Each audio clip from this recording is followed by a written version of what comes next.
안녕하세요. 법무법인 비추로의 부동산 집합건물 사건을 맡고 있는 이찬승 변호사입니다.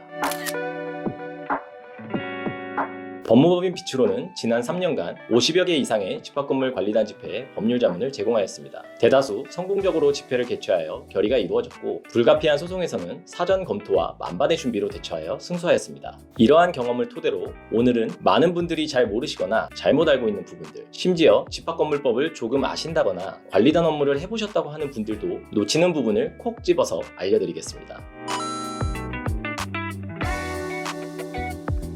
관리단 집회를 열지 않고도 관리인을 선임할 수 있습니다. 작년에 개정된 집합건물법에 따라 전체 구분 소유자의 5분의 4 이상이 아닌 이제는 4분의 3 이상에 이르는 서면 결의서만 있으면 관리단 집회를 소집 개최하지 않고도 관리인을 선임할 수 있습니다. 그런데 현실적으로 전체 구분 소유자의 4분의 3 이상도 여전히 달성하기 쉽지 않습니다. 더군다나 4분의 3 이상에 달할 때까지 무한정 장기간 서면 결의서를 받는 것도 위법 소지가 있습니다. 그렇기 때문에 보다 안정적으로 관리인을 선임하려면 관리단 집회를 개최해서 전체 구분 소유자의 과반 결의를 얻는 일반적인 방법을 권고드립니다.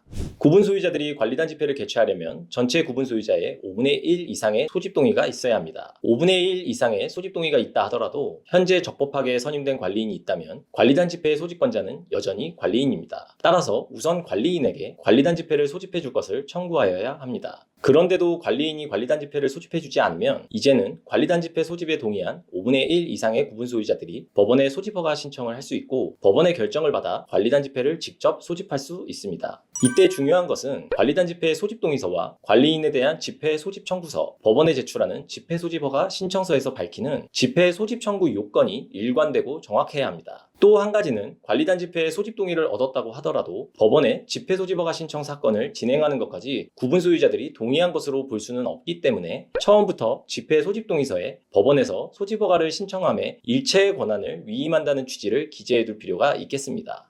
집합건물법에서는 관리인의 자격을 따로 제한해두고 있지 않습니다. 그런데 집합건물법상 관리인에 대한 자격 요건이 따로 없다고 하더라도 적어도 관리업체나 그 임직원은 관리인이 될 수 없다고 보아야 합니다. 실제로 저희 법무법인 비추로에서 담당한 소송에서 이러한 주장을 법원이 받아들여서 관리업체의 직원이 관리인이 될 수는 없다는 판결을 받은 사례가 있습니다.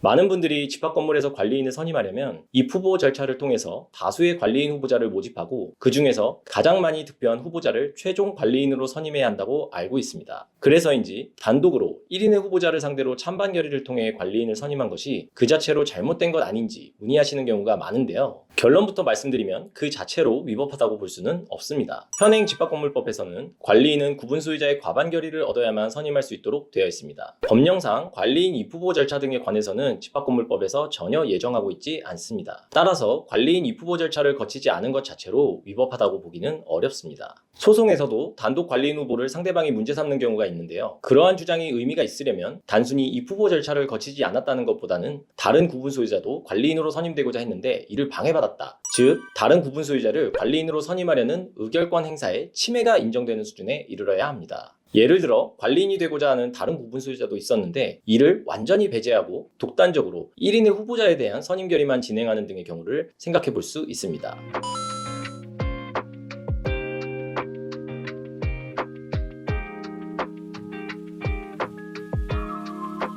공동주택관리법과 달리 집합건물법이 세밀하게 규정하지 못하고 있는 부분이 많다는 것은 결국 집합건물의 관리단 운영이나 분쟁에 있어서 그만큼 전문적인 법률적 검토와 해석이 필요할 수밖에 없는 것입니다. 법무법인 비추로는 수없이 다양한 집합건물 관련 자문과 승소 사례 등을 통해 누적된 지식과 경험을 바탕으로 집합건물 관리단 분쟁을 성공적으로 해결하고 있습니다. 집합건물 관리단에 관해서 궁금한 사항이 있으시다면 언제든 법무법인 비추로에 연락하셔서 저를 찾아주시면 되겠습니다. 지금까지 법무법인 비추로의 부동산 전문 집합건물 담당 이찬승 변호사였습니다. 감사합니다.